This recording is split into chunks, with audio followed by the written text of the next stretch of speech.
$400,000 withdrawn at the standard 4% rate generates $16,000 a year. $16,000 a year. That is $133 below the federal poverty guideline for a single adult in 2026, before taxes on every withdrawal, before healthcare premiums, and before the inflation that has already quietly erased approximately 30% of that purchasing power since you started putting the money away. But here's what the title doesn't tell you, and this is the part that actually matters. The reason $400,000 at 55 is more dangerous than zero has almost nothing to do with the balance itself. It has everything to do with what that number does to the one organ that controls every financial decision you will ever make. Someone with $0 saved at 55 knows they are in trouble. They act like it. Someone with $400,000 at 55 feels like they've basically cracked the code. And that feeling, that specific, warm, self-congratulatory feeling, is the most expensive thing they will ever buy. I am going to walk you through 4 distinct mechanisms by which $400,000 at 55 actively works against you. Not passively fails to be enough, actively works against you. None of them are the one you're probably running through your head right now. The math is almost the least interesting part of this. But before I get into the mechanics, I want to give you the frame that connects all 4 of them. Because once you see this image, you are going to see it in every retirement conversation you have for the rest of your life. A half-built bridge does not fail to get you across the river in the same way a flooded road fails to get you across. A flooded road, you see the water, you stop, you find another route. You make a different choice because the problem is obvious. But a half-built bridge, one that has enough structure to look finished from the approach, enough concrete to feel solid under your tires for the first 300 feet, that bridge is a different problem entirely. It gets you out to the middle. It puts you in a position where you've already committed and the water is below you and there is nothing on the other side. The bridge ends in the middle of the river and the distance back to shore is longer than it looked when you started. 400,000 at 55 is a half-built bridge. Far enough out that you drove onto it confidently, not far enough to get you across. And the 4 mechanisms I'm going to describe are the specific engineering failures that nobody tells you about until you're already over water. Let me start with mechanism number 2 on my list, because it sets up everything that comes after it, and it is the one that surprises people the most. In a few minutes, I am going to show you a tax event hiding inside most $400,000 retirement accounts. One that doesn't trigger until you're already dependent on the money, and that most financial advisors have almost no incentive to bring up. But first, let me show you why the behavioral side of this problem is even more broken than the math. There's a concept researchers call the threshold effect. The human brain does not process large numbers linearly. It processes them in relationship to milestones. And once a milestone is crossed, urgency drops. Predictably, measurably, in ways that have been documented across dozens of behavioral economic studies going back to Richard Thaler's work in the 80s. The brain treats crossing a threshold like crossing a finish line. The race is over. You earned the rest. Vanguard manages over 5 million retirement accounts and publishes an annual report called How America Saves. Their data consistently shows that employee contribution rates plateau and in many cases decline as account balances grow past perceived milestones. Not because people sat down and calculated they could afford to contribute less, because they felt like they'd basically done it. That feeling is the complacency dividend. Not a dividend that pays you, a dividend that the retirement system quietly collects from your inaction. Here's what coasting actually costs in this specific scenario. If you are 55 with $400,000 and you reduce your savings rate from 20% of income to 10%, which is exactly the kind of adjustment that feels responsible, feels like balance, feels like you've earned some quality of life. You lose approximately $170,000 in compounding by age 65, assuming 7% average annual returns. That is not a rounding error. That is the difference between a portfolio that might sustain you and one that definitely cannot. And the brutal irony is that the decade between 55 and 65 is the single highest leverage decade of your entire saving life. Because the money you put in at 55 has 10 years to compound before you touch it. and the money you don't put in has exactly 0 years. The person with $0 at 55 does not experience this trap. They can't. They have no number to feel good about. Every additional dollar they save is progress from nothing. And the brain reads progress from nothing very differently than it reads progress from a number that already feels large. The terror is productive. The comfort is not. This is not a willpower problem. This is not a discipline problem. This is a brain architecture problem. And knowing it is a brain architecture problem is the first structural repair. Now here is where the behavioral trap compounds into something genuinely ugly. Because mechanism number one, the one that I actually think is the most underestimated on this list, runs on top of the behavioral one. Stay with me, because this next section is where the bridge starts to creak. The 4% rule. William Bengen created it in 1994 after analyzing market return data going back to 1926. The conclusion was elegant. If you withdraw 4% of your portfolio in year 1 of retirement and adjust for inflation each year after that, historical data indicates your portfolio lasts 30 years with high probability. 30 years. The rule was designed for someone retiring at 65 and living to 95. That was the target window. A 55-year-old has a 35 to 45-year window, potentially longer, given ongoing improvements in longevity medicine. And updated research, specifically from Wade Foe at the American College of Financial Services, who has spent his career stress testing withdrawal rates against actual historical return sequences, suggests that the safe withdrawal rate for a 40-year retirement horizon is not 4%. It's somewhere between 3 and 3.3%. And for unfavorable market entry points, which I will get to in a moment, it can drop further. 3% of $400,000 is $12,000 a year. $12,000. That is $1,000 a month. In 2026, in any American city, $1,000 a month is not a retirement. It is a math problem with no good solution, wearing the costume of a large number. Your retirement calculator assumes markets average 7% annually, inflation stays at 3%, you remain healthy until 65, and nothing weird happens. Bold strategy.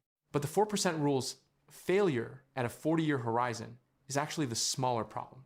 The larger problem is something called sequence of returns risk. And I want to spend a real amount of time here because this is the most misunderstood risk in retirement planning, and it is especially lethal at the $400,000 mark. Here's the mechanics.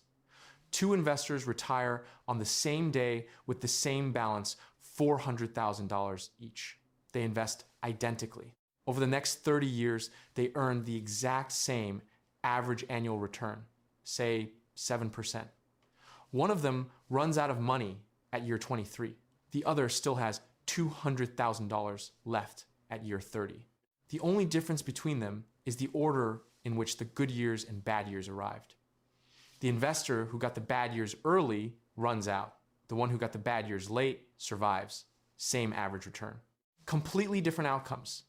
Because when you are withdrawing money from a declining portfolio, you are selling shares at low prices to fund your withdrawals, shares that will never get to recover. You are locking in losses in a way that a pure buy and hold investor doesn't experience. The S&P 500 lost 38.5% in 2008. It lost 19% in 2022, which many people have already half forgotten because the recovery was faster than expected. A 55-year-old retiring today and withdrawing 3 to 4% annually through a 2008 level decline in the first 2 years of that withdrawal phase would see their portfolio cut somewhere around $230,000 to $250,000, from which the math of full recovery becomes nearly impossible, even with excellent subsequent returns. The bridge ends in the middle of the river, and a bad market entry is the specific moment the concrete runs out. By the way, hit subscribe if you find this useful, because if you don't, the algorithm treats it like a signal that this content isn't connecting, and you will not see this channel again. And I have a dedicated video on sequence of returns risk that goes considerably deeper than what I can do inside this one. Now, let me introduce someone who's going to follow us through the rest of this video. His name is Ray. Ray spent 22 years in corporate sales at a regional manufacturing company. Methodical, unglamorous, patient. He brought lunch to work 4 days a week, drove his cars until the transmissions gave out, and contributed to his 401k every single paycheck since he was 33 years old. By the time he turned 55, he had $412,000 saved, and he was genuinely proud of it. He should have been. The median retirement savings for Americans aged 55 to 64, according to the Federal Reserve Survey of Consumer Finances, is below $100,000. Ray had outrun 4 times the median. That feels like winning. Ray started making plans. He told his wife they'd retire at 62, 7 years. He ran the numbers through a free online calculator, one of those ones that shows you a colorful graph of your money growing until it gracefully touches 0 on your 87th birthday, and the calculator said he'd be fine. He backed off his contributions. Not drastically. He still contributed, but from 15% of salary to 9%, because the kitchen needed updating, and honestly, he'd earned it. I am going to come back to Ray. But right now, I need to show you the mechanism that hit him, that he never saw coming, the one that doesn't show up in any free online calculator I have ever found. You think the biggest risk to your $400,000 is the stock market. That's the reversal this whole section is built on. The actual risk, the one that operates before the market even gets a chance at your money, is the cost structure between you and the money. Mechanism number 3, the tax and insurance double ambush. 2 phases. Each devastating individually, catastrophic in combination. Phase 1. If your $400,000 is sitting in a traditional 401k or traditional IRA, which is where the vast majority of retirement savings in America live, because these were always the default, always the employer match, always the path of least resistance, that money has never been taxed, not once. You put it in pre-tax, it grew pre-tax, and the government has been patiently waiting. Every dollar you withdraw in retirement becomes ordinary income, not capital gains. Not the favorable 15 or 20% long-term rate. Regular income tax rates, the same rate applied to wages. So model the actual tax math on a $40,000 annual withdrawal, which is already barely livable with, say, 22% federal income tax and a state rate of 5 to 7% in a moderate tax state. You are taking home somewhere around $28,000 to $29,000. You built a $400,000 account. The government is standing at the exit, collecting 30% of every dollar that walks out. Your effective retirement balance in after-tax real money is closer to $270,000 to $280,000. Your advisor earns 1% of your stated balance annually, whether your after-tax outcome is excellent or catastrophic. I'm certain that has no bearing on how urgently he walks you through your marginal tax rate on withdrawals. Completely certain. Phase 2 is healthcare. And I want to be specific about this because the numbers are genuinely alarming and they are almost universally underestimated. Medicare eligibility begins at 65, not 60, not 62, not the day you decide you're done working, 65.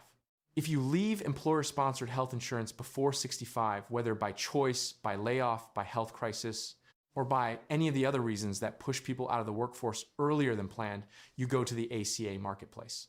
And according to Kaiser Family Foundation premium data for 2024, the average unsubsidized benchmark silver plan premium for a 55-year-old is approximately $780 per month per person. For a married couple, both 55, that is roughly $18,700 per year in premiums alone, before any deductibles, before any copays, before any actual healthcare event occurs. Let me run that against your 3% withdrawal. 3% of $400,000 is $12,000 a year. Your healthcare premiums are $18,700 a year. You are running a $6,700 annual deficit before you have purchased a single meal, made a single mortgage payment, or driven anywhere. The bridge ends in the middle of the river, and you are already in the air. Now, you might be thinking about ACA premium tax credits. And yes, if your modified adjusted gross income falls below 400% of the federal poverty level, you qualify for subsidies that can significantly reduce those premiums. But there is a cliff embedded in this subsidy structure that almost nobody talks about. It is not a slope. If your income including 401k withdrawals, pushes you $1 above the threshold, you can lose the entire subsidy, dollar for dollar, all of it, gone. And many early retirees who try to carefully manage this discover that their portfolio withdrawals, combined with any other income, push them over that line in ways their simple planning never anticipated. This is exactly what hit Ray. Ray's company restructured at 58.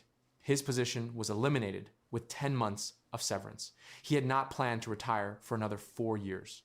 By the time the severance ended, he had $378,000 in his account.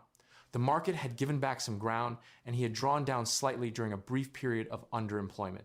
He could not find equivalent work. His specific combination of industry expertise and role seniority was harder to replicate than he expected. He found contract consulting work at about 60% of his previous salary. So Ray started withdrawing. Small amounts at first, topping up the income gap.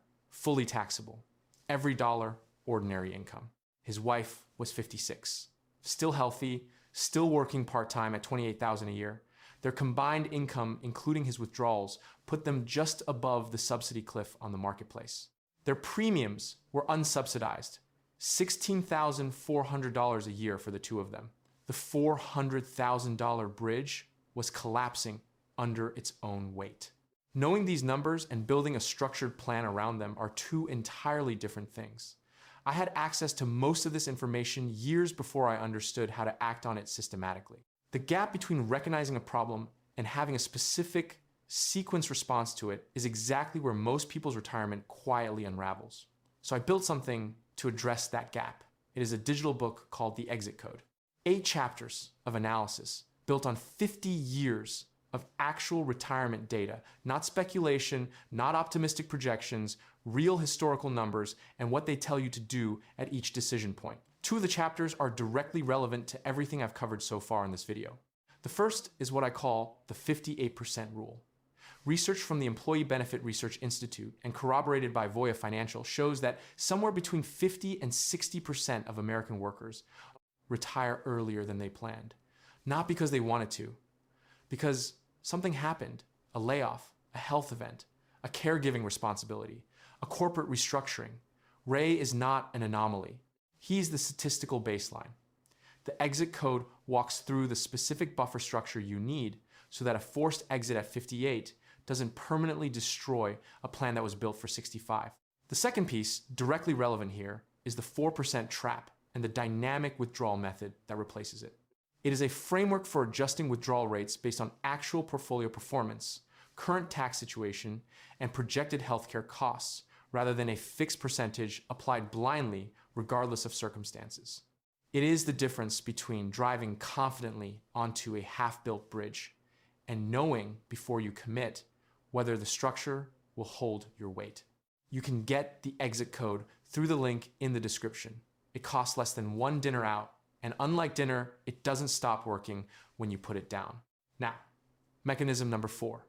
This is the one that lives quietly inside your account, doing nothing for years, and then activates at the worst possible moment. The Secure 2.0 Act, signed into law in December 2022, established new rules for required minimum distributions. The mandatory annual withdrawals the IRS requires from traditional 401k and IRA accounts. For people born in 1960 or later, which includes every 55-year-old watching this video, in 2026, the RMD age is now 75. The IRS calculates a minimum withdrawal percentage based on your balance and your actuarial life expectancy, and you are legally required to take that distribution whether you want to or not. Here's the trap. If you somehow navigate the gap years, 55 to 65, before Medicare, and you manage to leave your 401k largely untouched by picking up part-time work or living on other assets, your account has 15 to 20 years to grow. Let's say it doubles from 400,000 to 800,000 by the time you hit 75. Now the government is mandating you withdraw a calculated percentage of 800,000 per year, whether you need that money or not. If you don't need that income, if your Social Security and modest lifestyle are covering your expenses, those forced distributions are pushing you into a higher tax bracket you never planned to occupy. Money that was growing tax deferred is being evicted from the shelter and taxed as ordinary income at the worst possible moment. And the reverse scenario is equally bleak. If you have been drawing the account down heavily since 58 because you had no choice, because the healthcare costs and the income gap left you no alternative, by the time you hit 75, the RMD is nearly academic. There is not much left to mandate. The $400,000 account that felt like a solid floor at 55 has been eaten through from 3 directions simultaneously. Taxes on every withdrawal, healthcare premiums in the gap years, and portfolio drawdown during unfavorable early market conditions. And the RMD rule exists to prevent an account that is already depleted from pretending otherwise. This is the kicker that standard retirement planning never models. $400,000 at 55 does not have one failure mode. It has 4 separate, interdependent failure modes that activate in sequence and compound each other's damage. The behavioral complacency slows the contributions. The withdrawal rate mathematics cannot support the lifestyle. The sequence of returns risk can permanently impair the portfolio if bad years arrive early. And the tax and healthcare structure extracts 30 to 40% of the nominal balance before it ever reaches your actual life. The bridge doesn't end abruptly. It ends gradually in 4 separate places, and most people only discover each one after they've driven past it. Let me put this all together through a single scenario with real numbers. Michael is 55. He has $400,000 in a traditional 401k. He earns $90,000 a year as a project manager at a mid-sized logistics company. His wife earns $48,000 as a dental hygienist. Combined household income, $138,000. They own a home, carry a mortgage with 11 years left, and their youngest child is finishing her last year of college. Michael has run the numbers. His company's retirement planning tool says he needs $750,000 to retire comfortably at 65. He's at 400. He's more than halfway there, with 10 years to go. He feels ahead of schedule. He drops his contribution from 15% of salary to 9%, partially because of some home repairs, partially because of his daughter's tuition balance, and partially because $400,000 feels like enough momentum to carry itself. At 58, Michael's company is acquired by a private equity firm. The new management eliminates 30% of the management layer, including Michael's position, with 12 months of severance. He is 59 by the time the severance ends. His account has grown to about $430,000, the market cooperated, and he kept contributing during the severance period, though at a reduced rate. He spends 6 months seriously job hunting. He finds work at $62,000 a year, 32% below his previous salary. The title is similar. The responsibility is not. He starts withdrawing $20,000 a year from his 401k to maintain the household standard of living. Every dollar taxable at ordinary income rates. At 62, under financial stress and with Social Security available, Michael files for benefits. He receives a permanent 30% reduction from what his full retirement age benefit would have been. Instead of approximately $2,300 per month at 67, he locks in around $1,610 per month for the rest of his life. Because Social Security calculates benefits based on your 35 highest earning years, those low-income years between 59 and 67 are now embedded in the formula, pulling his base benefit down permanently. Every month of those low-income years costs him something that cannot be recovered. At 65, Medicare finally kicks in. The healthcare bleed stops. That is a genuine relief, probably $2,000 a month of relief. But his 401k balance is now $265,000. 6 years of withdrawals, 2 of which occurred during a sustained market contraction in the late 2020s. The sequence of returns took its toll. He is not destitute. His Social Security and Michael's wife's income cover most of the basics. But the retirement they planned, the one where $400,000 was a solid starting point, looks nothing like the destination they had been driving toward. Michael drove confidently onto the bridge. He made it to the other side, barely. and the arrival was so much harder than the approach suggested it would be. Now, let me close the loop on Ray. Because Ray's story ends differently, and not because he had more money. Ray's wife kept working part-time, about $30,000 a year.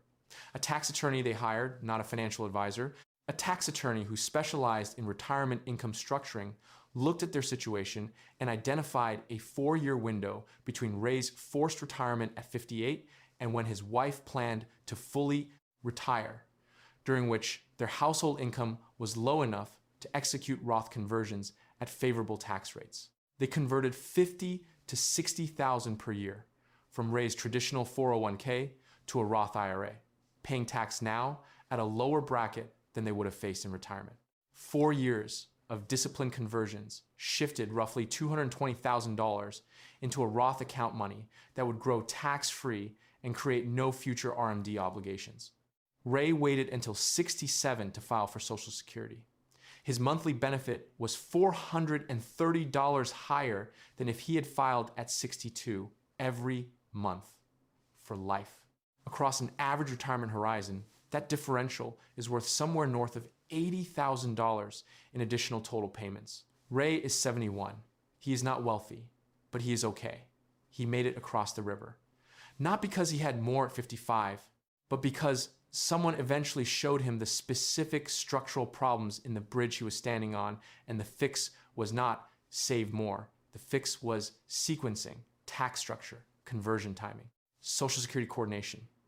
The architecture of the money mattered more than the amount.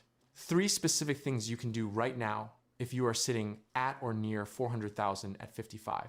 First, run a healthcare gap calculation before you run any other retirement calculation, not a balance sheet.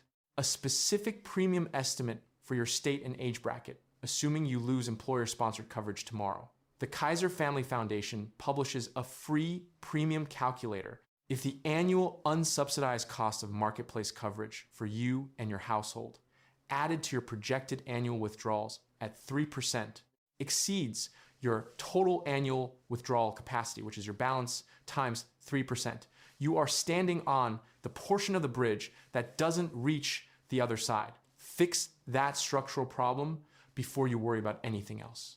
Second, determine what percentage of your retirement assets are in pre-tax accounts versus Roth accounts versus taxable brokerage.